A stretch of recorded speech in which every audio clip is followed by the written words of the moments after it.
All right, everybody, Mike Kozak back again, Soar Fitness blog. We're going to take today to talk about squatting, how we do it here at Soar, and kind of my philosophy on it.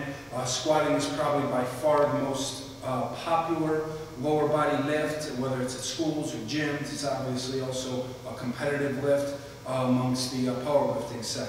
So what we do here at Soar is the first thing we must do is determine the proper depth for the squat. So here at Soar, we squat to boxes all the time, not as like a true powerlifting box squat, but just to ensure depth, and I also feel it allows kids to sit back more into the squat. It doesn't mean that's the only way you should do it. I mean, if you're into free squatting and not squatting to a box, certainly that's your prerogative. This is what's worked for me over the years, so I have no reason to change it.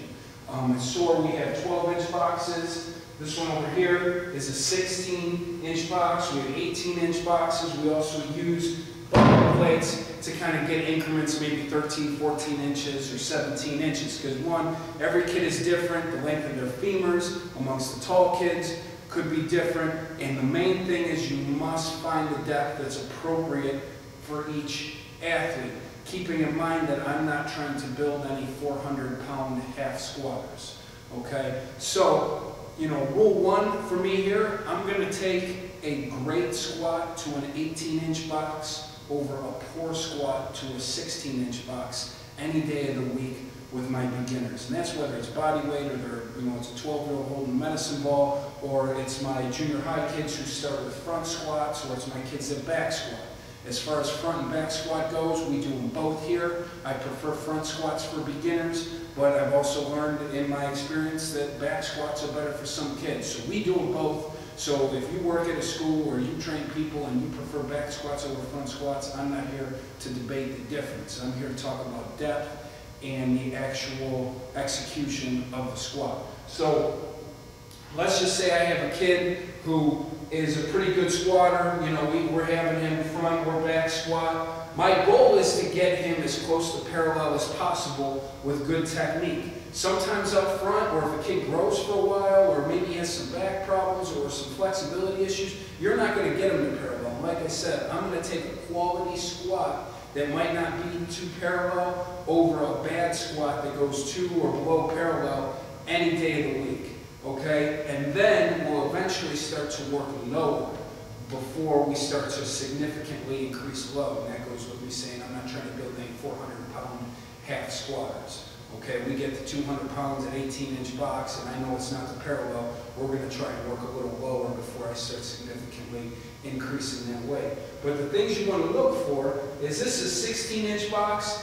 I'd say this is about the height that I would squat to. It's almost parallel for me. They talk about parallel being, that the thighs are parallel to the ground. Now, I'm not a butt to heels guy, so you will never see it Soar people squatting all the way down below depth, like deep squatting. Again, if you're into that and that's what you do, that's fine. I'm not here to debate that. It's just not what works for us at Soar. But if I take a kid and we start him on a 16-inch box, and as he starts to sit back, I start to see him compensating the spinal flexion for the sake of getting low, and his chest is towards the floor, or you'll start to see some kids, their butt will tuck in as they sit, then that box is not an appropriate height for him or her right off the bat.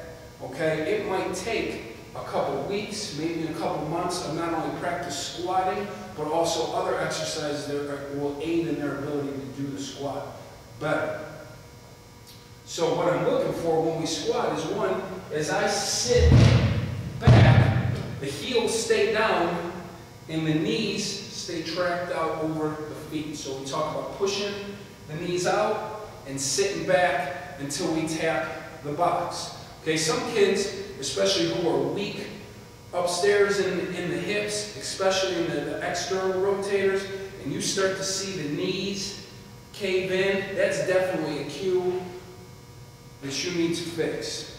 Okay? Sometimes all you have to do is tell them to push their knees out. Some of the females I have that have played sports for years and have not trained, that problem is a lot more prominent, and just cueing them not to push their knees out isn't going to fix it. At that point, that's where you're probably going to need to go to a higher box. Also, if you see the heels start to come off the ground, knees push forward as they start to sit, again, you're better off to a higher box. So, if you're a coach at a school, I know, you talk about low box squats and high box squats. My advanced guys, we might vary by the week. But we're talking about beginners or kids with a training age of probably less than 2 years who have not put a bar on their back before. There is no reason to take them to a depth that is below parallel if they're not squatting properly. It is a recipe for injury, and that is it. So I would say if you're coaching a group of kids or a team and you are having them squat, which you should because it is a foundational exercise, the first thing is finding the appropriate box height for each kid. From there, checking maybe by body weight or just using the bar, and then starting to increase resistance gradually by the week, keeping in mind that your kids who are not squatting to full depth or close to parallel, the goal is to get them down closer to parallel before we start building up big heavy weights. And if you follow that principle, you're going to keep your kids injury free. They're going to get much stronger.